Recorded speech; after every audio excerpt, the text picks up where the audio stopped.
brick stitch takes a completed row of backstitching and adds a second row that's offset by half a stitch length. So the way we start that is we've just finished this first row and we're going to come back up right there at the end, just next to where we finished this row. And then we're going to put our needle down right there. So there's our stitch. We're going to go halfway and put our needle down. Okay. And then we're going to proceed like we did before. We're going to go a full stitch length. So that's now halfway up on the next stitch. And then we're going to come back down and we're going to share the hole that we made on that little half stitch. Okay. And we want to keep coming up. So there's our next stitch. We're not going to come up through the stitch. We're going to come up just next to it.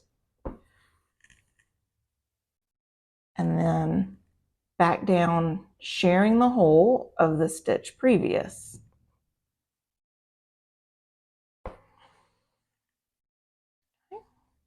And then we're going to keep doing that, coming up a full stitch length, which is going to be next to the stitch previous.